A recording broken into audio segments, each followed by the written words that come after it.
Hello friends, welcome back to our channel. மாணக்கராசிரியர் இன்னைக்கு இந்த வீடியோல 11th ஸ்டாண்டர்ட் கெமிஸ்ட்ரி பப்ளிக் எக்ஸாமினேஷனுக்கான ஒரிஜினல் क्वेश्चन பேப்பர் தான் பார்க்க போறோம்.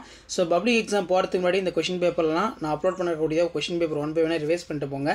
சோ டோட்டல் மார்க் வந்து பார்த்தீங்கன்னா 70 மார்க். 1 மார்க் பொறுத்த வரைக்கும் புக் பேக் 1 மார்க் நல்லா படிச்சுக்கோங்க. 15 1 மார்க் வந்து பார்த்தீங்கன்னா கேட்பாங்க. புக் பேக் ஓரளவுக்கு நீங்க ரிவைஸ் பண்ணாலும் ஆப்ஷன் வந்து பார்த்தீங்கன்னா பார்த்து வெச்சுக்கோங்க. சில டைம் ஆப்ஷன் வந்து பார்த்தீங்கன்னா சேஞ்ச் பண்ணி क्वेश्चंस எல்லாமே பப்ளிக் எக்ஸாமினேஷனுக்கு வந்து பார்த்தீங்கன்னா எடுப்பாங்க. சோ லாஸ்ட் மினிட் ப்ரிப்பரேஷனுக்கு இந்த क्वेश्चन பேப்பர்ல கூடிய 2 மார்க் 3 மார்க் 5 மார்க் எதுவும் ஸ்கிப் பண்ணாதீங்க. எல்லாத்தையும் நல்லா தரவா படிச்சிட்டு போங்க. மறக்காத வீடியோ ஃப்ரெண்ட்ஸ்க்கு ஷேர் பண்ணுங்க. மாணக்கராசிரியர் யூடியூப் சேனலை சப்ஸ்கிரைப் பண்ணுங்க. கீழ இருக்கிற பெல் ஐகானை பிரஸ் பண்ணி ஆன் வச்சுக்கோங்க. அப்பதான் நம்ம அப்லோட் பண்ணக்கூடிய வீடியோ எல்லாம் தொடர்ந்து உங்களுக்கு நோட்டிஃபிகேஷன் ஷோ ஆயிட்டு இருக்கும். சோ இதுல 2 மார்க் என்ன கேட்டிருக்காங்க, 3 மார்க் என்ன கேட்டிருக்காங்க, இன்க்ளூடிங் கம்பல்சரியும் ஒரு glance பாத்துக்கோங்க. சோ ஃபர்ஸ்ட் क्वेश्चन பார்க்கலாம்.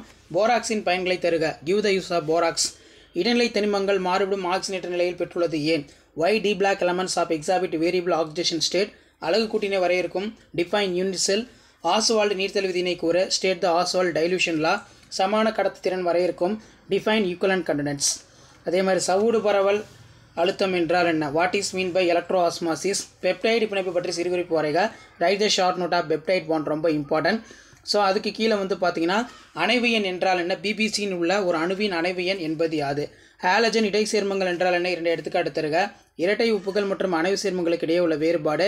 மின்னார் பகுத்தல் பற்றி பாரடே விதியினை கூறு ஒரு முக்கியமான கொஸ்டின். ஸோ அடுத்து பார்த்தீங்கன்னா பின்வரும் மாற்றங்கள் எவ்வாறு நிகழ்த்தலாம்? கார்பாக்சாலிக் அமில தொகுதி சோதனை. அதே மாதிரி டிஃபரன்ஸ் பிட்வீன் டிஎன்ஏ ஆர்என்ஏ ரொம்ப ரொம்ப முக்கியம். நல்லா படித்து எழுதி பார்த்துக்கோங்க. So compulsory 33. ஸோ 5 மார்க் பொறுத்த வரைக்கும் நுரை மிதப்பு முறையினை விவரிக்கவும். கந்தக ஆக்சைடின் வெளுக்கும் பண்பினை விளக்குக. ஹீலியத்தின் 2 பயன்களை கூறுக ரொம்ப முக்கியம். அதே மாதிரி இடைச்சுருகல் சேர்மங்கள் என்றால் என்ன? விபி கொள்கையின் வரம்புகள் இதெல்லாம் ரொம்ப முக்கியம்.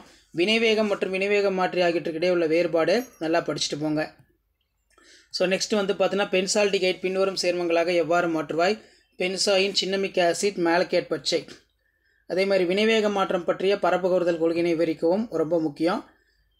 ஸோ இந்த क्वेश्चन பேப்பர் क्वेश्चन நல்லா படிச்சுக்கோங்க. ரொம்ப ரொம்ப இம்பார்ட்டன்ட். அடுத்தடுத்த क्वेश्चन பேப்பர் 1 by 1 பார்க்கலாம். மறக்காத வீடியோ ஃப்ரெண்ட்ஸுக்கு ஷேர் பண்ணுங்கள். தேங்க்யூ.